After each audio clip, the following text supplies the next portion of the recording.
बिस्मिल्लाहिर्रहमानिर्रहीम। Dear students, अस्सलाम वालेकुम। आपका physics teacher Mohammad Shabir 8th की फिजिक्स के साथ हाज़िर है। आज हम डिस्कस करेंगे फोर्स एंड मोमेंटम। सब टॉपिक है टॉपिक नंबर 3.2 का। तो इसके मतलब जो एक्सरसाइज का क्वेश्चन है 3.7 वो है how can you relate a force with the change of momentum of a body. यानी फोर्स जो एक्ट करती है किसी बॉडी पर वो उसमें चेंज पैदा करती है उसके मोमेंटम में, और चेंज ऑफ मोमेंटम का फोर्स के साथ क्या ताल्लुक है ये हमने आज डिस्कस करना है। तो इसके लिए हम एक सादा सी एग्जांपल है कि एक बॉडी जिसका मैस m है ये इनिशियल वेलोसिटी vi से मूव कर रही है। तो इसका इनिशियल मोमेंटम का तल्लक क्योंकि मैस मल्टीप्लाई बाई वेलोसिटी है, मैस और वेलोसिटी का प्रोडक्ट है, तो इनिशियल मोमेंटम pi जो हुआ वो mvi हुआ, m multiply by vi initial velocity. अब टाइम t के लिए ये फोर्स इस पर एक्ट करना इसने शुरू किया तो इसकी वेलोसिटी में चेंज पैदा हो गई, यानी वेलोसिटी इंक्रीज हो गई, यानी vf हो गई इसकी वेलोसिटी, फाइनल वेलोसिटी। तो टाइम t में ये फाइनल वेलोसिटी जो है vf हुई है, तो वेलोसिटी के बढ़ने से इसका मोमेंटम भी चेंज हो गया, यानी मोमेंटम इसका pf फाइनल मोमेंटम जो है mvf हो जाएगा। तो मोमेंटम में जो चेंज आई वो हमारे पास ये है, ये देखें, ये चेंज जो है pf माइनस pi, तो mvf माइनस mvi, तो ये चेंज इसमें आ गई। तो टोटल चेंज जो टाइम लगा है इसमें ये pf माइनस pi यानी change in momentum divided by time, तो rate of change of momentum आ गया हमारे पास। ये इनिशियल मोमेंटम की वैल्यू फाइनल मोमेंटम की और ये इनिशियल मोमेंटम की डिवाइडेड बाय टाइम। अब इसमें से हम मैस हमने कॉमन ले लिया है, तो मैस हमने कॉमन लिया, हमारे पास vf minus vi divided by t। तो ये फर्स्ट इक्वेशन ऑफ मोशन से हम पहले भी इस चैप्टर नंबर 2 में साबित कर चुके हैं कि ये जो है ये change in velocity, rate of change of velocity जो है of a body is equal to acceleration जो प्रोड्यूस हुआ है इसमें। तो एसेलेशन यहाँ हमारे पास एसेलेशन है और ये मैस है, मैस और यहाँ हमने एसेलेशन ए पुट कर दिया, हमारे पास एम ए। तो न्यूटन के सेकंड लॉ के तहत जो है फोर्स जो है F equal to M A के बराबर है। एम ए की वैल्यू हमने फोर्स यहाँ पुट कर दी जिस फोर्स ने ये मोमेंटम में चेंज पैदा की। तो ये मोमेंटम में जो चेंज पैदा, rate of change of momentum जो हुआ वो फोर्स के इक्वल है जिस फोर्स ने ये मोमेंटम चेंज किया। अब हम मोमेंटम चेंज किया, अगर हम इसको यहाँ से हम इधर मल्टीप्लाई कर दें टी से और इधर भी टी से, तो ये चेंज ऑफ मोमेंटम जो है ये एफ टी के बराबर हो जाएगा। तो चेंज ऑफ मोमेंटम जब एफ टी के इक्वल हो गया, यानी ये P F minus P I, ये हमारे पास पी एफ, ये देखें P F minus P I is equal to F T. और एफ का ये चेंज इन मोमेंटम भी तो असल में मोमेंटम ही है ना, तो इसमें ये एफ टी के यानी फोर्स मल्टीप्लाई बाई टाइम के इक्वल है। तो फोर्स का यूनिट हमारे पास न्यूटन है और टाइम का यूनिट सेकंड है। तो मोमेंटम का यूनिट जो है इस अकॉर्डिंग टू दिस इक्वेशन जो है ये न्यूटन सेकंड हो गया।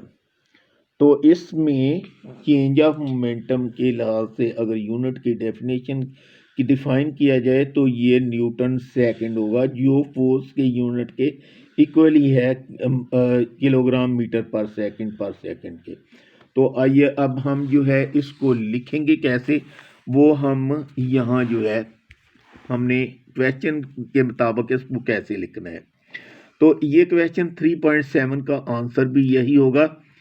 कंसीडर ए बॉडी, ये जैसे कि मैंने ऊपर बताया है, बॉडी है mass m moving with initial velocity vi, यानी इनिशियल वेलोसिटी vi से मूव कर रही है।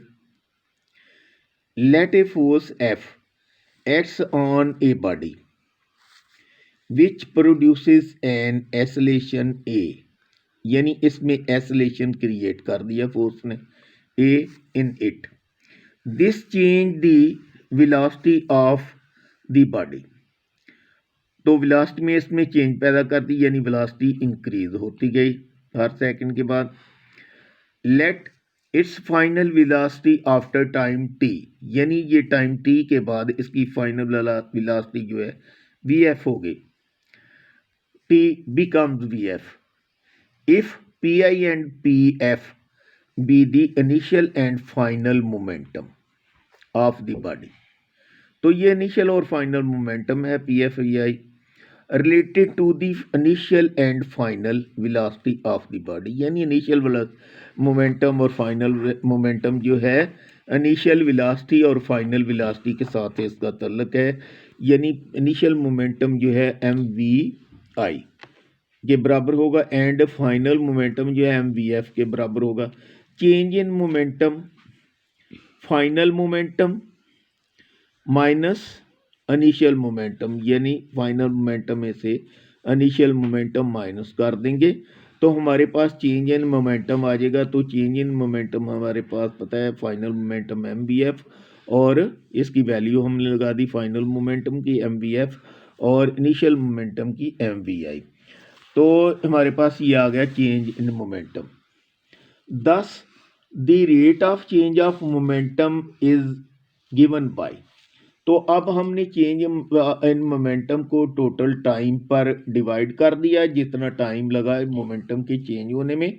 तो इस तरफ भी हमने ये इस इक्वेशन पिछली को भी टी पर डिवाइड कर दिया। मैथ्स हमने कॉमन ले लिया, तो मैथ्स हमने कॉमन ले लिया। बाकी हमारे पास change in velocity divided by time है, तो ये हम equation number first equation of motion में साबित कर चुके हैं कि ये एक्सेलेरेशन के इक्वल है rate of change of velocity जो है।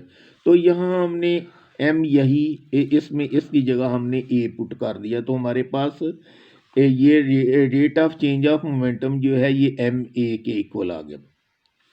According to Newton second law of motion m a equal to f, यानी फोर्स के बराबर है। तो फोर्स जो है m a के इक्वल है। तो हमारे पास यहाँ जो है rate of change of momentum, फिर इस इक्वेशन के मुताबिक यहाँ जो है हमने फोर्स लगा दिया, तो ये फोर्स के इक्वल है जिसने मोमेंटम में चेंज पैदा की है। दस this equation also define force and the states Newton second law of motion. तो अब इसको हम यूं डिफाइन करेंगे कि rate of change of momentum जो है ये फोर्स के इक्वल है। व्हेन, यानी ये इक्वेशन जो है शो करती है कि rate of change of momentum जो है ये अप्लाइड फोर्स के इक्वल है जिसने मोमेंटम में चेंज पैदा की है। दस इसकी डेफिनेशन के मुताबिक when a force acts on a body it produces an acceleration in the body and will be equal to the rate of change of momentum of the body। तो ये rate of change of momentum of the body के equal होगा। अब हमने इस equation के मुताबिक जो है ये rate of change of momentum का यूनिट जो है वो फाइंड करना है। यही मोमेंटम, चेंज ऑफ मोमेंटम और मोमेंटम का यूनिट एक ही है क्योंकि ये क्वांटिटी एक है। तो अब इसके मुताबिक जो है according to above definition SI unit of equation, SI unit of momentum is newton second which is same as kg meter पर सेकंड।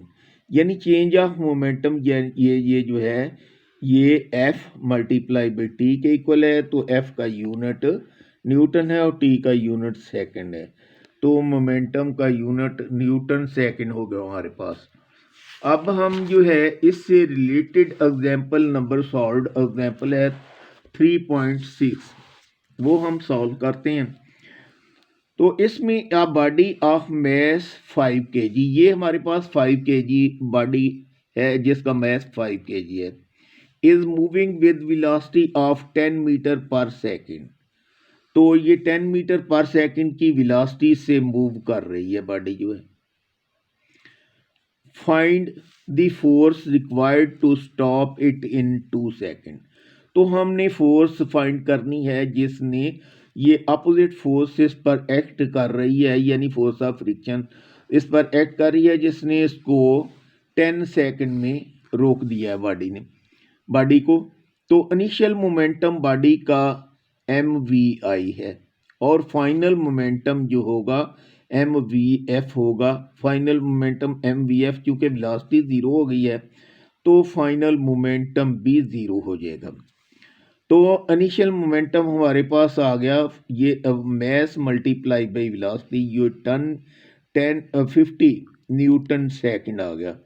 तो फाइनल मोमेंटम जो है वो 2 सेकंड में ये वेलोसिटी 0 होगी, फोर्स अपोजिट जो है वो एक्ट कर रही है, तो इसकी वेलोसिटी में डेसलेशन पैदा हुआ है, तो ये 0 न्यूटन सेकंड आ गया।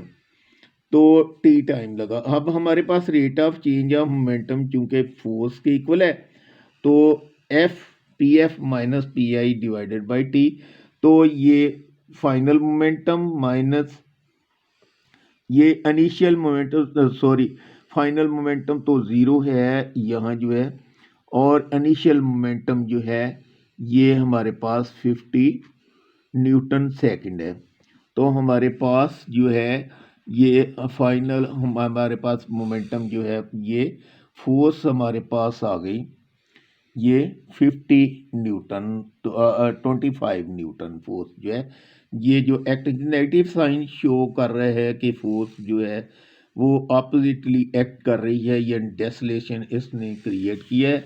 अल्लाह हाफिज़ बेटे, आज के लिए इतना ही काफ़ी है। अच्छे तरीके से आपने इसको लर्न करना है।